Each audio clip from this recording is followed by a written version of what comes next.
বৃহস্পতিবার রাতে কেউ মারা গেলে ওই আত্মাটা কোথায় যায় এটা যদি জানেন আপনি অবাক হয়ে যাবেন। দেখেন, আমরা অনেকেই অনেক সময় বৃহস্পতিবার রাতে আমাদের মধ্যে অনেকেই মারা যায়, আর প্রত্যেক মানুষকে কিন্তু মৃত্যুর স্বাদ গ্রহণ করতে হয়। আল্লাহ রাব্বুল আলামিন নিজে জানিয়েছেন, কুল্লু নাফসিন যায়িকাতুল মাউত, everyone has to take the test of death.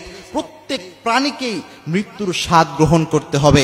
তবে বৃহস্পতিবারে মৃত্যুবরণ করা, বৃহস্পতিবার রাতে আর অন্যান্য দিন মৃত্যুবরণ করা, এই দুইটা সমান নয়।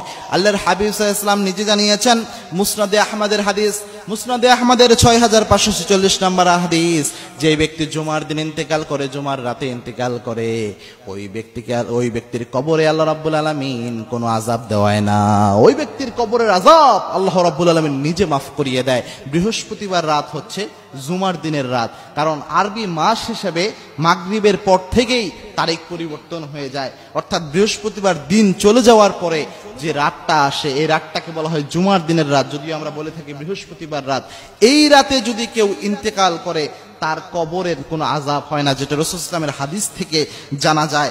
তবে এক্ষেত্রে কয়েকটা কথা রয়েছে। এটা হচ্ছে যে কোনো ব্যক্তি নামাজই পড়লো না, কোনো ব্যক্তি রোজা করলো না, কোনো ব্যক্তি আল্লাহ রাব্বুল আলামিনকে রব হিসাবে জানতো না, কোনো ব্যক্তির জীবন এবং দর্শন রবুবিয়াতের উপর ছিল না, ইসলামের উপর ছিল না, ওই ব্যক্তি যদি এই জুমার রাতে মারা যায়, তাহলে তার ক্ষেত্রে কি হবে? এই ক্ষেত্রে দেখেন, হাদিসের মধ্যে কিন্তু শব্দ এসেছে মামুন মুসলিমিন ইয়ামুতু ইয়াউমাল জুমআ, অর্থাৎ কোন মুসলমান যদি জুমার দিন মারা যায়, মুসলমান ওই ব্যক্তিকেই বলে, ওই ব্যক্তিকে মুসলিম বলে।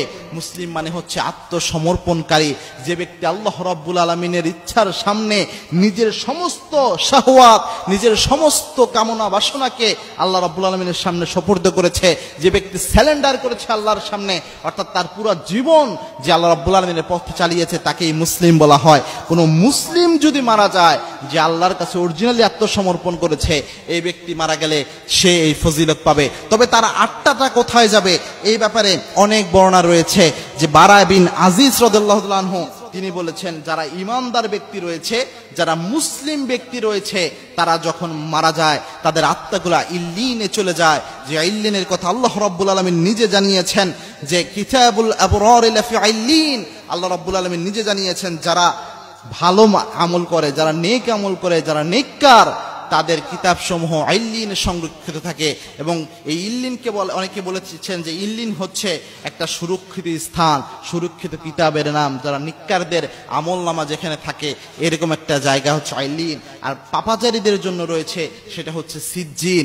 এই ইল্লিনে আত্মাগুলো চলে যায়, এরকম বর্ণনা সাহাবীদের থেকে পাওয়া যায়, এবং কি তাবিঈদের থেকেও এরকম বর্ণনা পাওয়া যায়। সুতরাং জুমার রাতে কোনো ব্যক্তি যদি ইন্তেকাল করে এবং তার মধ্যে যদি এই জিনিসটা থাকে যে নেককার দিনদার সে যদি হয়, জুমার রাত হোক অথবা দিন হোক, সে যদি ইন্তেকাল করে এবং তার মধ্যে যদি দিন থাকে, ইসলাম থাকে, সে যদি পরিপূর্ণ ইমানের উপর জীবন পরিচালনা করে, তাহলে আশা করা যায় তার আল্লাহ রাব্বুল আলামিন তার কবরের আযাব প্রদান করবে না, এবং কি আল্লাহ রাব্বুল আলামিন তার আত্মাটাকে ইল্লিনে রাখবেন, এবং নেককারদের সাথে আল্লাহ রাব্বুল আলামিন ওই ব্যক্তিকে জান্নাতি বানিয়ে দিবেন।